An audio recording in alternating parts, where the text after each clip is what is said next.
Hey everybody, I just thought I would show you some new S10 items I got.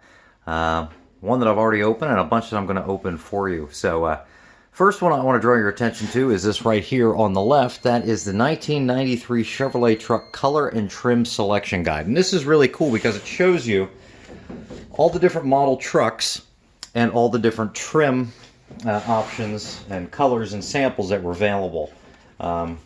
For example, the Lumina APV starts right here, has some transparent pages so you can put a color underneath if you want to see what it looks like in a particular color. But we'll skip some of these.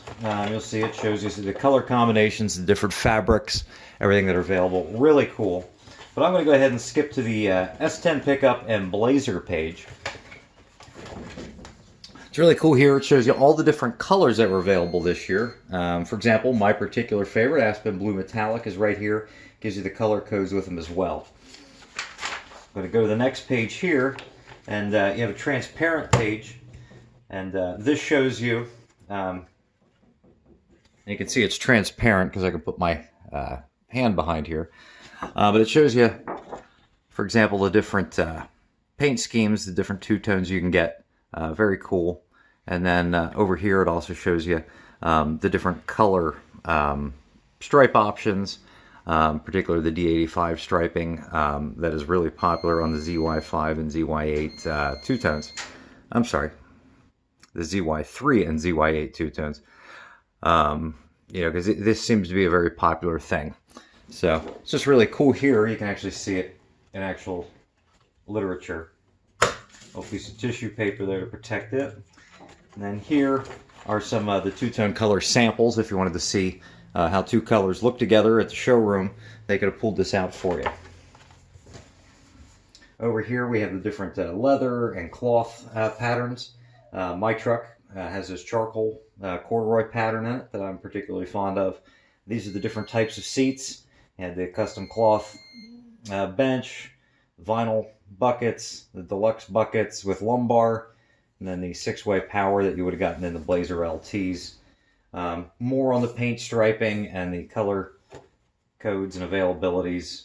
Several pages worth of color combinations, so that's really cool. And then in addition, it also has the Astro, the pickups, the Blazer, Suburban, and G-Van. So they're all in there. I just thought that was a really cool thing. I got this a few weeks ago. Haven't really shared it with anybody because it really needs cleaned up before I do a whole lot to it.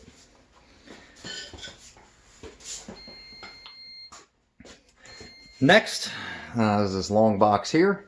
I've been doing a lot of buying and selling on eBay lately. And this really got beat up by the post office. So I'm hoping it's not too bad. It was kind of flat when I got it.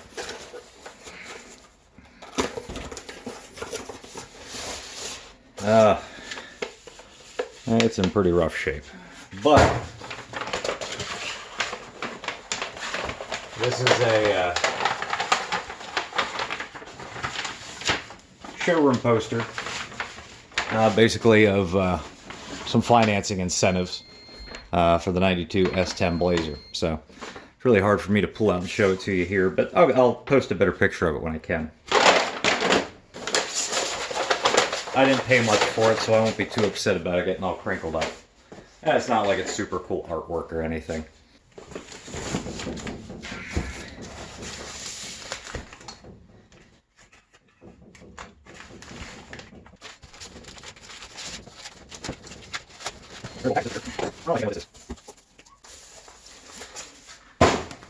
All right, two different media kits, press release kits.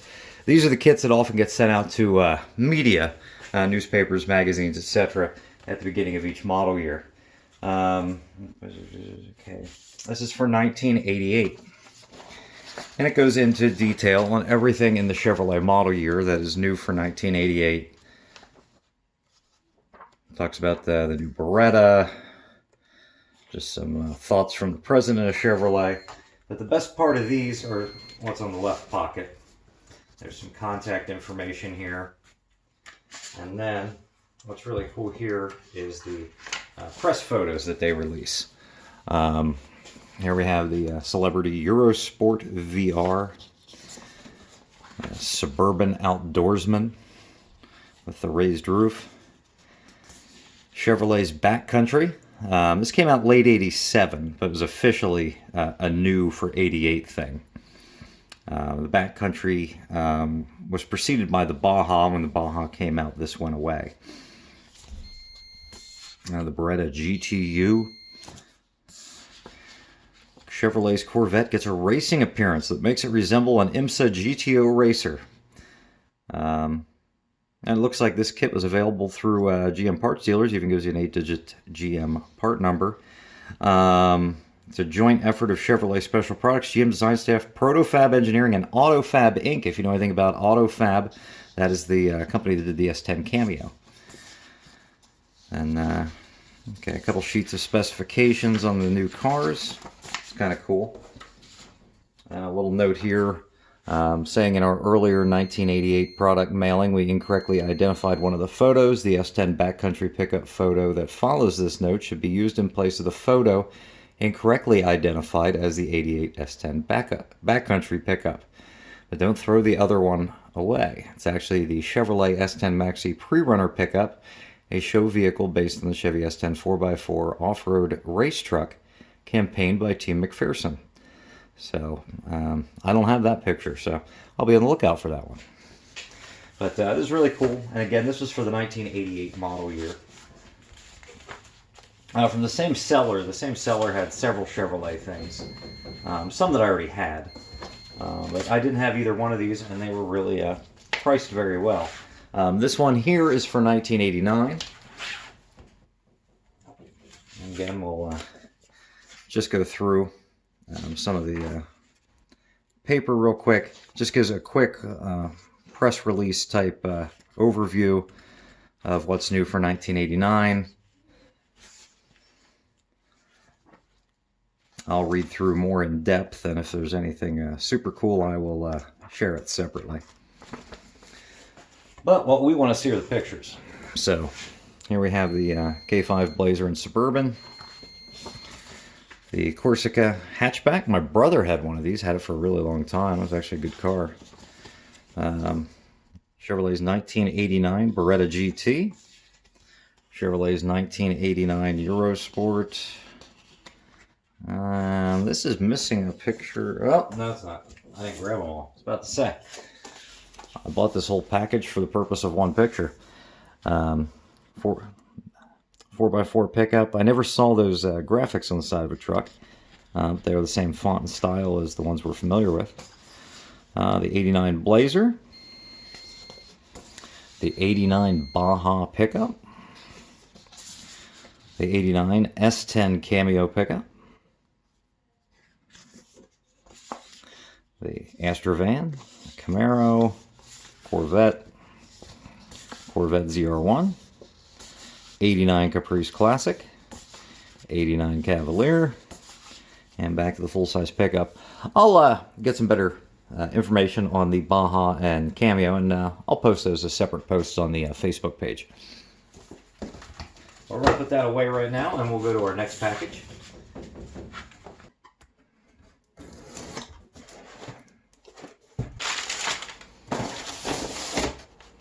Oh, quite an unusual way to pack these. If you watch this channel much, you'll know that I post a lot of historic Chevrolet training videos. And all those original videos back in the 1980s came on Laserdisc. And this is one of them here. There's actually 2 discs in here. And it's all about the 1986 Chevy trucks. If you're not familiar with Laserdisc, I'll show you.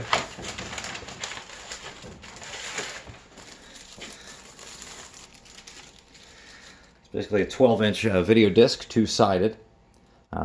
Obviously, you need a special player to play them. I already have this for 1986. The reason I bought it was because it is in better condition than mine. And these are very prone to a condition called laser rot that makes them very difficult to watch sometimes. Because the player gets errors. Because the discs tend to delaminate over time, especially if they're not stored properly. So this is a backup. Hopefully this will be able to finish some of the videos that I've started but didn't have the rest of. Once again, the 1986 Chevrolet truck training videos. I believe most of these are already available on the channel. If you look under the playlist 1986, you should be able to find them. Next is something that I am going to be doing a review on my own truck. This was sent to me free of charge by the maker of the product in exchange for giving it a review. Hopefully this weekend I'll get a chance to go out in the garage and actually install it on my truck and give you a review of it. But this is something I've really been anxious to get my hands on. It's not something I need so much as I know a lot of other guys do, depending on the seating and the consoles in your truck. And this is a 3D printed cup holder for first-gen S10s. So, looks like there's a couple little insert pieces here. And this basically is designed to fit inside the cigarette lighter of your radio bezel, and it's contoured to kind of stay there. And it snugs up right beside the cluster. I'm told that it's not going to interfere with the gear lever on a 5-speed, which my truck is. And I'm really excited to check this out. I want to see how it does over bumps. I want to see how it does with cans. Because it is a little bit higher than a cup holder typically is on a truck. But I'm really excited to try this out. The fact that it's 3D printed is really cool. I will put a link up for where you can purchase one of these, but again, it is something that I'm planning on doing a review of. I don't know if you can see the name in there, but it's RC Extrusions. And again, I'll put a link in the comments as to where you can get one of these.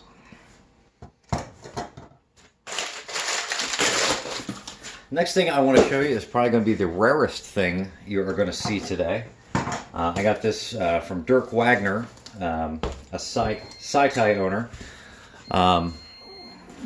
This is a very rare item. These are not mine to keep. I am only being entrusted with them to borrow them and to digitize them for the owner.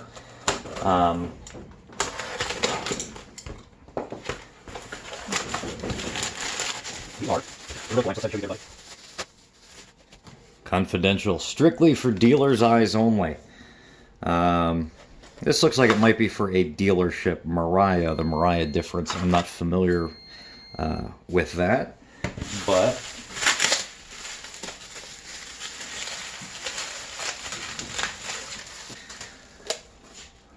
...1992 GMC Truck Sport Machines Consumer Video Presentation. This would have been a video probably shown to prospective buyers about the Cyclone and Typhoon. As you may recall, in 1992, originally there was supposed to be a Cyclone in 92, and it eventually got scratched, but I know a lot of the early videos included the Cyclone in them. So that's one of the videos. The other video is the 1991 GMC Truck Cyclone walk-around, which I assume is going to be kind of a tour for the salesman to train about selling the GMC Cyclone. Again, I plan on digitizing these when I do. They're going to be available for everyone to enjoy. Then I'm going to burn in some DVDs and thumb drives for Dirk and send them back to him. But I'm greatly appreciative for him entrusting me with these. These are extremely rare. Each dealership that would have been participating in the Cyclone program would have gotten one of these. So there aren't many of them. So these two videos are going to be a really cool addition to the growing library I have. If you enjoyed the videos you see on this channel, please click the subscribe button.